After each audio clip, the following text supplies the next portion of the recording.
semua. Hadir. Kami dari kelompok 5 ingin mempresentasikan hasil kerja kami. Sebelum itu saya ingin memperkenalkan diri saya. Perkenalkan nama saya Maria dari Serami, biasa disapa Lia. Saya sebagai moderator dan pemateri pertama. Saya Bernarda Stefania Wingo sebagai pemateri kedua. Dan nama ini sebagai pemateri ketiga. Baik, materi kami hari ini tentang strategi balik. Strategi balik bisa juga diartikan sebagai tindakan investor dalam membentuk portofolio saham yang merupakan replikasi kinerja indeks pasar. Dengan demikian, tujuan strategi pasif adalah untuk mengikuti kinerja indeks pasar sedekat mungkin. Strategi yang dipakai dalam strategi pasif portofolio saham meliputi strategi beli dan simpan dan strategi mengikuti indeks. Yang pertama, strategi beli dan simpan. Strategi ini pada dasarnya sama dengan strategi beli dan simpan dalam portofolio obligasi. Dalam strategi ini, investor membeli sejumlah saham dan tetap memegangnya untuk beberapa waktu tertentu. Tujuan strategi beli dan simpan adalah menghindari biaya transaksi dan biaya tambahan lainnya yang terlalu tinggi.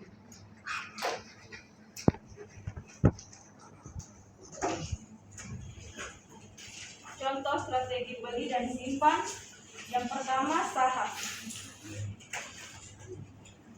Investor memilih saham perusahaan yang memiliki fundamental yang baik, prospek jangka panjang yang cerah, dan manajemen yang solid. Yang kedua, obligasi. Investor membeli obligasi perusahaan atau pemerintah dengan imbal hasil tetap. Yang ketiga, properti.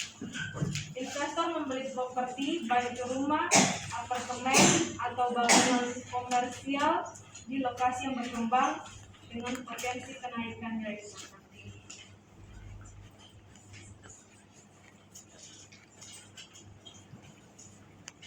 Berikut strategi mengikuti indeks. Strategi mengikuti indeks ini dalam praktiknya bisa digambarkan sebagai pembelian instrumen reksadana atau dana pensiun oleh investor. Strategi investor seperti ini bisa dikategorikan sebagai strategi pasif. Dengan membeli instrumen reksadana, investor berharap bahwa kinerja investasinya pada kumpulan saham-saham dengan instrumen reksadana sudah merupakan duplikasi dari kinerja indeks pasar.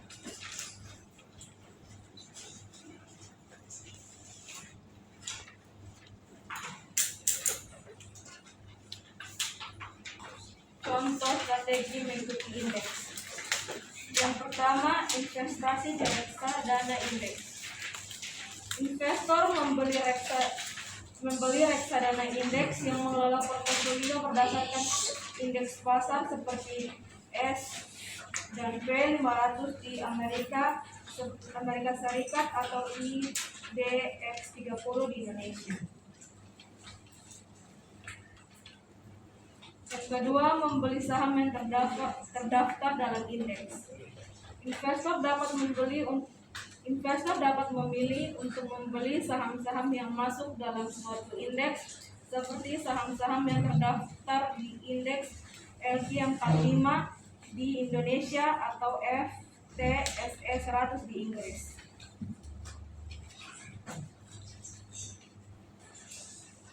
Yang berikut strategi aktif. Pada dasarnya semua investor menginginkan return yang setinggi-tingginya dari suatu investasi yang dilakukan. Dengan demikian, investor akan selalu mencari jalan agar memperoleh keuntungan yang lebih tinggi dibandingkan biaya yang harus ditanggungnya.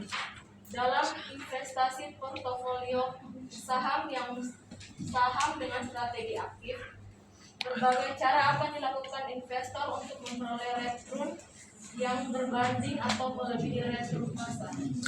Tujuan strategi aktif adalah mencapai return portofolio saham yang melebihi return Berpoin. Kas keluar, kas.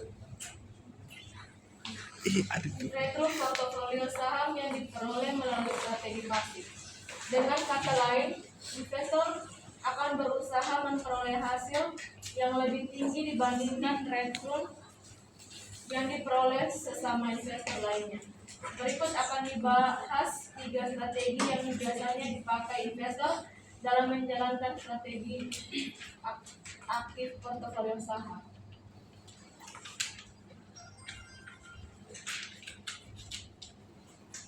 Baik, selanjutnya saya akan menjelaskan tentang pemilihan saham. Strategi ini merupakan strategi yang paling banyak digunakan dan paling rasional. Dalam hal ini, investor secara aktif melakukan analisis dan pemilihan saham-saham terbaik, yaitu saham yang memberikan hubungan tingkat return risiko yang terbaik dibanding alternatif lainnya.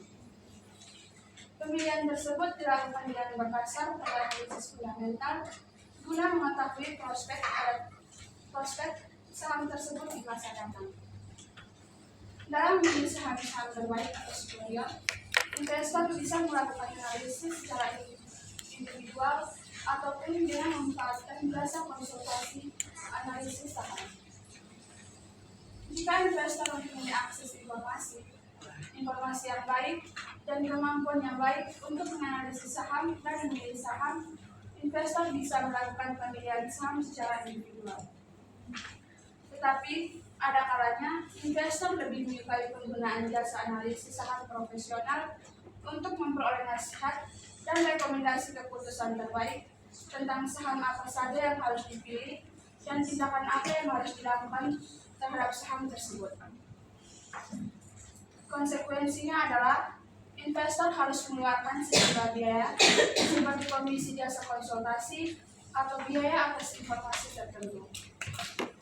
Tentu saja, investor akan mengharapkan return yang lebih besar sebagai kompensasi yang setimpal atas biaya yang telah dikeluarkan. Berikut tentang tujuan pemilihan saham. Tujuan pemilihan saham bervariasi tergantung pada profil investor dan tujuan keuangan yang ingin dicapai. Beberapa tujuan utama dalam pemilihan saham. Yang pertama, mendapatkan keuntungan modal. Investor membeli saham dengan harapan harga saham akan naik di masa depan, sehingga mereka dapat menjualnya dengan harga yang lebih tinggi dari harga beli dan memperoleh keuntungan modal. Yang kedua, mendapatkan penghasilan pasif atau dividen. Memilih saham yang membayar dividen reguler sebagai sumber pendapatan pasif. Investor seringkali mengutamakan kestabilan dan pembayaran dividen yang konsisten. Yang ketiga, diversifikasi portofolio. Investor memilih berbagai jenis saham dari sektor atau industri yang berbeda untuk mengurangi risiko.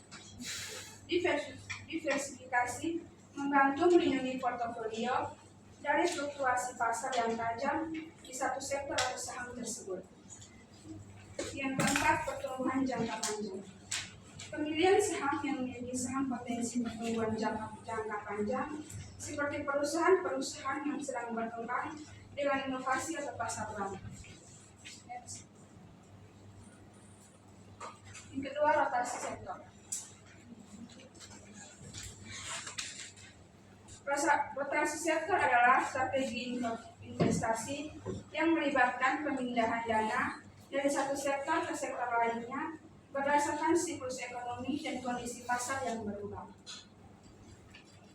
Strategi ini biasanya dilakukan oleh investor yang berinvestasi pada saham-saham dalam negeri saja. Dalam hal ini, investor bisa melakukan dengan dua cara.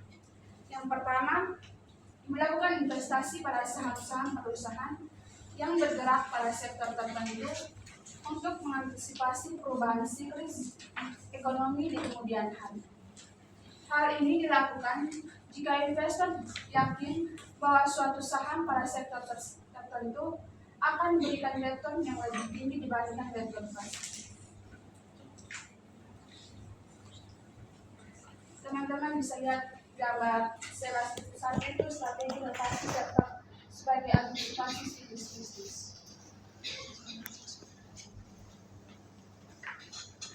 Yang kedua, melakukan modifikasi atau perubahan tersebut terhadap bobot-bobot portofolio saham-saham pada sektor industri yang berbeda-beda untuk mengantisipasi perubahan siklus ekonomi, pertumbuhan, dan nilai saham perusahaan. Investor akan meningkatkan bobot portofolionya pada saham-saham sektor industri yang berprospek cerah di masa datang, dan akan mengurangi bobot portofolionya pada saham sektor industri yang berprospek kurang baik. Tujuan dari rotasi sektor. Yang pertama, mengoptimalkan keuntungan. Dengan berpindah ke sektor yang lebih diuntungkan pada waktu tertentu, investor berusaha memperoleh hasil maksimal dari kondisi pasar yang berubah. Yang kedua, mengurangi risiko. Rotasi sektor juga dapat dilakukan untuk mengurangi ekspor pasar terhadap sektor yang berisiko tinggi, terutama dalam fase ekonomi yang tidak menguntungkan bagi sektor tersebut.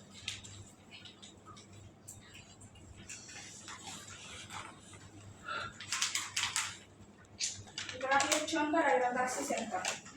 Yang pertama, ekspansi ekonomi. Saat ekonomi berkembang, investor mungkin akan berfokus pada sektor yang lebih sensitif terhadap siklus ekonomi seperti teknologi, perusahaan konsumen siklak, dan energi. Yang kedua, resesi ekonomi. Ketika resesi dimulai, investor akan cenderung beralih ke sektor defensif yang lebih stabil seperti kesehatan, kebutuhan pokok, dan permintaannya lebih stabil meskipun ekonominya melambat. Berikut tren dan peluang pengamat dengan 7 mengategorikan saham-saham sektor industri menjadi empat, yaitu saham-saham sektor finansial atau financial stock exchange. Saham sektor finansial mencakup perusahaan-perusahaan yang bergerak di bidang layanan keuangan, termasuk perbankan, asuransi, perusahaan pembiayaan, manajer investasi, dan pasar modal. Saham di sektor ini sering dianggap sebagai indikator penting bagi perekonomian karena sektor finansial mempengaruhi banyak aspek ekonomi seperti investasi, pinjaman, dan aliran modal. Ada beberapa jenis dalam sektor finansial diperdagangkan di pasar modal. Yang pertama, saham perbankan. Saham perbankan adalah perusahaan-perusahaan perbankan seperti bank-bank besar biasanya memiliki saham yang diperdagangkan secara luas. Contohnya di Indonesia ada Bank Mandiri, BRI, BCA, dan BNI. Yang kedua, saham asuransi. Perusahaan asuransi menawarkan produk asuransi untuk melindungi individu atau perusahaan dari risiko finansial. Contohnya perusahaan asuransi Indonesia termasuk Astra atau asuransi Astra dan Sinarmas SSIG. Yang ketiga, saham perusahaan pembiayaan. Perusahaan memberikan pinjaman atau pembiayaan kepada konsumen atau bisnis juga termasuk dalam sektor finansial. Yang kedua, saham-saham sektor barang-barang konsumen dalam atau consumer goods exchange. Saham-saham sektor barang konsumen dalam adalah saham perusahaan yang memproduksi atau mendistribusikan barang-barang yang dibutuhkan secara terus-menerus oleh konsumen meskipun dalam kondisi ekonomi yang sulit. Produk-produk ini cenderung tahan terhadap fluktuasi ekonomi dan dapat mencakup barang-barang seperti makanan, minuman, produk perawatan pribadi, produk rumah tangga, serta barang-barang elektronik yang memiliki umur panjang. Yang ketiga, saham-saham sektor barang modal atau capital allocation. Saham-saham sektor barang modal terdiri dari perusahaan-perusahaan yang bergerak dalam produksi barang-barang yang digunakan untuk memproduksi barang atau jasa lain. Keempat, saham-saham sektor industri dasar atau basic industry action. Sektor industri dasar mencakup berbagai perusahaan yang terdiri dalam produksi bahan mentah dan barang setengah jadi yang digunakan untuk mendukung sektor-sektor lain dalam perekonomian. Saham-saham yang termasuk dalam sektor ini biasanya berkaitan dengan bahan bangunan, logam, kimia, energi, dan material. Terakhir, saham-saham sektor barang-barang kebutuhan pokok atau consumer service action. Saham-saham sektor barang-barang kebutuhan pokok terdiri dari sektor barang-barang kebutuhan pokok mencakup perusahaan yang menghasilkan barang-barang yang dibutuhkan secara terus-menerus oleh konsumen seperti makanan, minuman, produk kebersihan dan produk kesehatan. Produk kesehatan dari sektor ini cenderung stabil karena pemerintah terhadap produk-produk tersebut tetap ada meskipun kondisi ekonomi tidak menentu.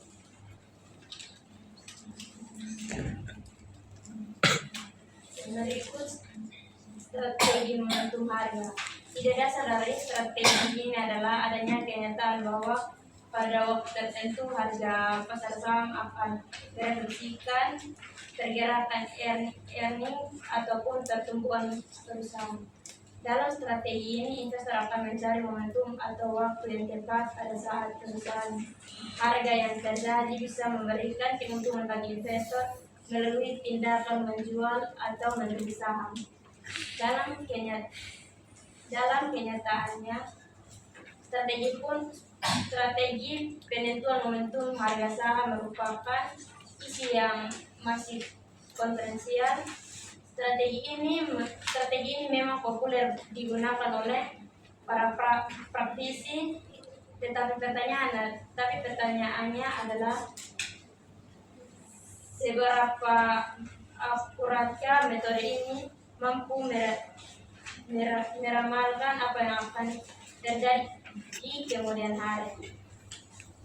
Bagi kalangan akademisi, fenomena seperti ini sangat menarik untuk dipelajari dan sangat diperlukan penelitian empiris tentang subjek ini untuk membuktikan strategi tersebut merupakan strategi yang layak dipakai ataukah hanya suatu kebutuhan sekali.